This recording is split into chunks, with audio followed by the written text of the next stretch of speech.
The Warlock is one of the most popular classes in 5th edition Dungeons & Dragons, and for good reason. The Warlock is really versatile. There's a lot of different builds that you can make with it, and it is full of flavor for those who love to roleplay. So it really has the best of all the worlds for players of Dungeons & Dragons 5th edition.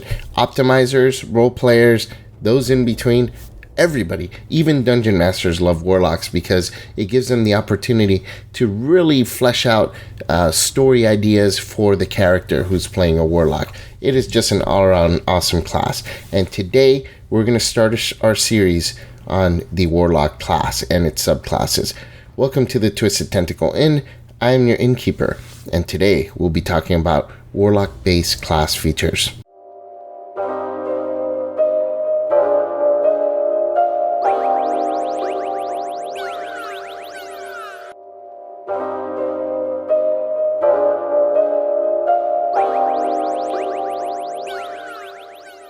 If you like this content, please click like, please click subscribe, and please check out my Patron. It's in the link in the video description down below.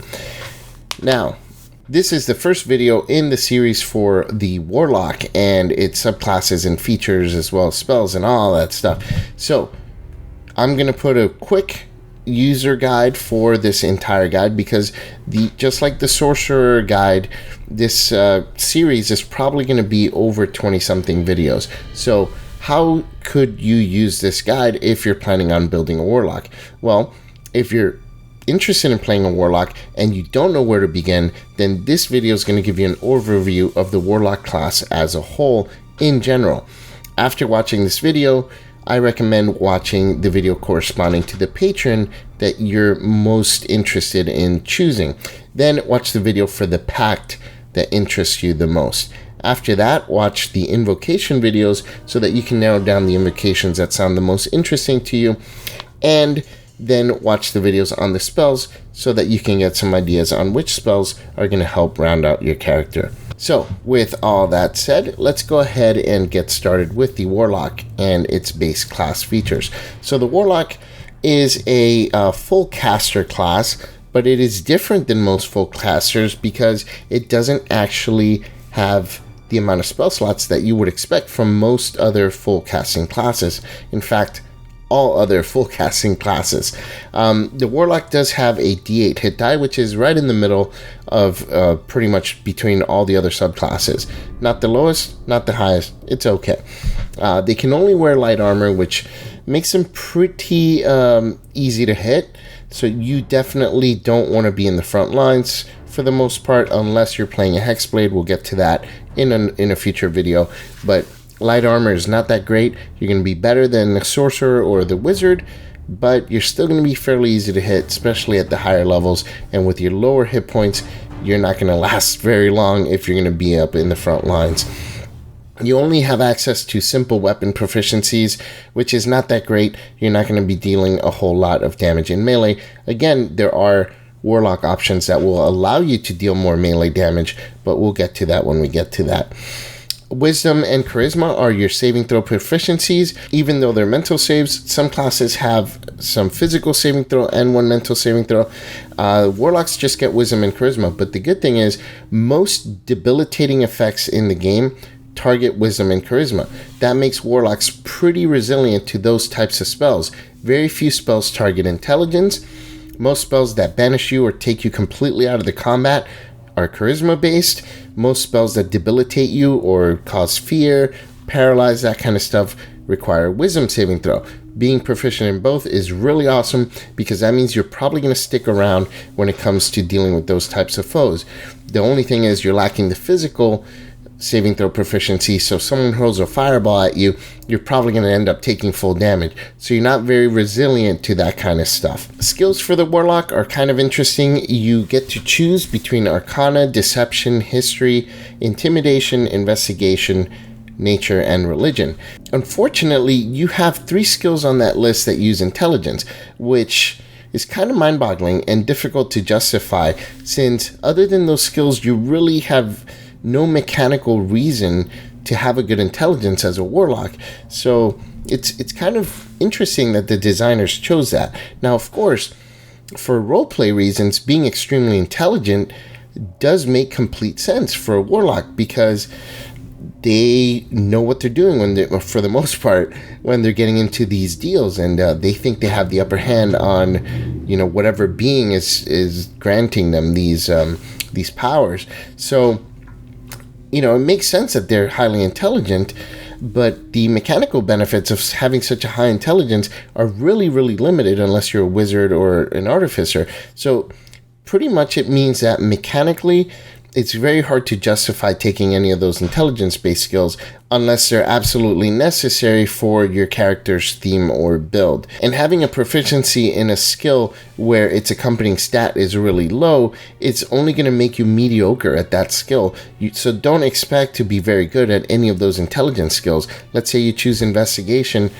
You might be decent at investigating, but anyone with even fairly decent intelligence is probably going to be as good as you or better. So there it is. Now I want to repeat this because I don't want people to take me the wrong way here. There's nothing wrong with picking these skills for thematic purposes, so don't feel like you always have to pick the optimized choice.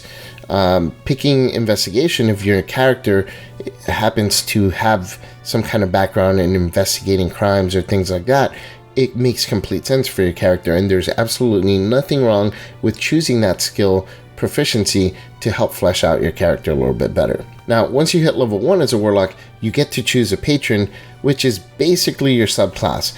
This choice is going to greatly impact your character both thematically and mechanically, so it's a very important choice that you're going to have to make. Your patron is the being who granted you all of your warlock abilities. Your character made a pact with this being, and in exchange, they grant you your invocations, your spells, and your other abilities. So you can see why choosing your patron is important to your character's story, but your patron also might influence your role in your adventuring group, since some abilities granted by a patron kind of nudge you in certain directions. And you'll see what I mean when you get to the later videos where we discuss the patrons in more specifics. At level 1, you also get the Pact magic ability, which is a little bit different from magic used by other characters. First, you get very few spell slots. That's the most noticeable thing when you're playing a warlock. In fact, at about 4th level, you actually fall behind from even what they consider half casters. So, and actually, even at higher levels, you're going to fall behind 1/3 casters. So even, say, an Eldritch Knight of like 13th level is going to have more spell slots than the full caster warlock is going to have. So interesting that works that way. At second, all of your spell slots do recover after a short rest, so that is a very good mechanical benefit to kind of make up for the shortcomings of having such few spell slots. There's no other class in the game that's going to regain all their spell slots on a short rest, so your resource management as a warlock is going to be very different from other spellcasters. In other words, you're going to have to determine your current situation before using up a spell slot, since you're going to have so few. If you think short rests after an encounter are going to be a certainty, then you're probably going to be more loose with your spell slinging. But if you're uncertain, or if you don't know if you're going to be able to get a short rest within an adventuring day, then you're probably going to have to stop and think about each time that you're considering casting a spell. Now, the good news with Pact magic is that all your spell slots are always of the highest level that you can cast, so up to spell level 5. That means that you can potentially cast more mid-level spells in an adventuring day than most other classes. The only other subclass that can potentially cast more mid-level spells than warlocks is the Aberrant Mind Sorcerer, and you can see my video on that if you're interested in finding out how you can do that. So with this benefit in mind, it's important to consider the spells that you learn and how they improve when you upcast them. So as a warlock, you have limited spell slots, so using a spell like Shield, as using a 5th level slot is going to be a pretty huge waste when you could have cast a far more impactful 5th level spell, or at least upcast a lower level spell that kind of scales as you upcast it. The interesting thing about spell selection, though, is that since you have so few castings per short rest and you can regain them easily, is that Warlocks can benefit greatly from selecting some circumstantial spells. This is completely different than Sorcerers, who get lots of spell slots but few spells known, so they can't be as loose with getting circumstantial spells. For Sorcerers, I recommend to take no circumstantial spells because it'll sit there for sessions on end, whereas with a Warlock, I highly recommend you take circumstantial spells, because even if they sit there, it doesn't matter. You're never going to have enough spell slots in an adventuring day to be able to cast all the spells that you know. Unlike a sorcerer, who every spell that they know, they're going to have enough spell slots to cast every single one of them more than once in a day. See the difference? So as a Warlock, learning circumstantial spells really has little negative impact on your potential as an effective character. In fact, learning a few circumstantial spells can actually help your character be more well-rounded and more useful outside of combat. Now, at level 1, you also get 2 cantrips, one of which is most likely going to be Eldritch Blast. You can build a Warlock that doesn't depend on Eldritch Blast for combat, but Eldritch Blast is a powerful cantrip that is exclusive to Warlocks, and a lot of your invocation options actually rely on you having Eldritch Blast. If you're a newer player, I highly recommend taking Eldritch Blast if you're playing a Warlock, period. Unless you become a Hexblade, that's the only time I think there's an exception to that. And I'll go more in-depth into Hexblades in a future video in the series. Now, cantrips for Warlocks at lower levels are generally going to consist of one attack cantrip, which is probably going to be Eldritch Blast, for consistent range combat damage, and then one utility cantrip. So you want to make that selection count. You get less cantrips than most full casters, and combined with your low number of spell slots, that means that you're going to depend on your cantrips a lot more than some other casters. So make sure that you have cantrips that you can use consistently, not one that's going to sit there for sessions on end. So unlike your leveled spells, where I highly recommend getting circumstantial spells, because you know so few cantrips and you can cast them as much as you want throughout an adventuring day, make sure they're not circumstantial. So I recommend choosing something like Mage Hand, Mind Sliver, or Minor Illusion, because those are really versatile cantrips that you're going to cast almost every single gaming session. Whatever you do, do not take another damaging cantrip like Poison Spray, let's say, because you're going to find yourself using just one that you like better, and then the other one's just going to sit there, and you're going to cast the one 99% of the time, and once in a blue moon, cast the other one. A lot of people think, oh, I'll just take one that deals poison damage and one that deals fire damage, because then I can round out my damage types. But the reality is, generally, you're never really going to be like, oh, this fight I'm going to do this, and this fight I'm going to do this one. Most of the time, you're going to have one that you really like and use that one, and once in a blue moon, if ever, you'll fight something that's immune to that damage type, and then go, okay, I'll cast this one. If you do encounter something that's immune to a damage type, and you only have one attack cantrip, it's not a huge deal. That's what your other leveled spells are for, or your party members.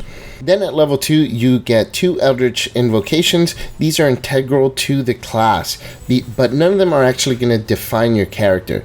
A lot of them are really cool, some of them are okay, and some are pretty bad. I'm going to go over the invocations in a separate set of videos in the series, so keep an eye out for that, because there's a lot of them, and I do want to break them down in more detail than this video is going to give me time for. At level 3, you get your Pact Boon. This is another major decision for your Warlock, and this is going to have a major impact on how your character develops their abilities.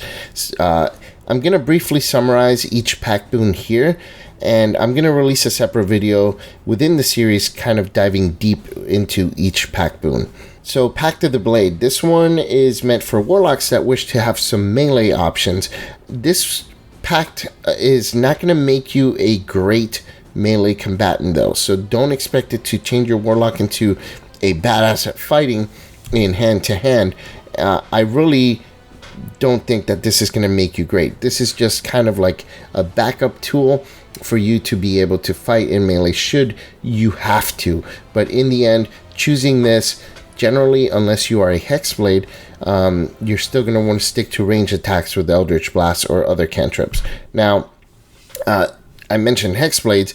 This Pact Boon, funny enough, is one that isn't fully synergizing with Hexblades, and I'll talk about it in the Hexblade video, and also in the Pact of the Blade video. The next pact I want to talk about is Pact of the Chain. This one allows you to get a pretty cool familiar that has some more utility and more special abilities than the standard familiars that wizards can get using the Find Familiar spell.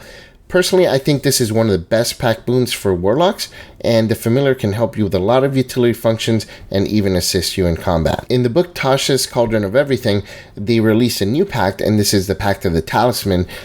This one is good for warlocks who want to be better with skill checks and warlocks who want to assist their allies by improving on their skill checks. Some of the invocations available to warlocks who choose this pact also offer other utility functions that are in addition to skill checks and that type of thing. And then there's Pact of the Tome, and this one allows you to cast ritual spells.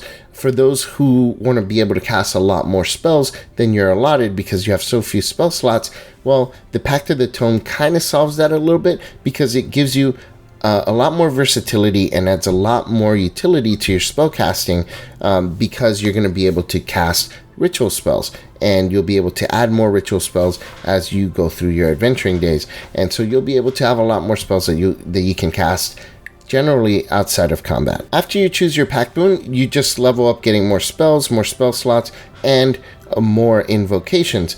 You really don't get any new abilities until you hit level 11, at which point you get the Mystic Arcanum. This is kind of like the warlock way of casting higher level spells. They're not really spell slots, and you can't really use them to upcast lower level spells. They also can't be upcast themselves. So if you have a 6th level Mystic Arcanum, that spell you're going to only be able to cast as a 6th level spell. You cannot use that 6th level slot to upcast your 3rd level Fireball. You cannot use that 6th level spell using a higher level Mystic Arcanum. It is just a 6th level slot, period.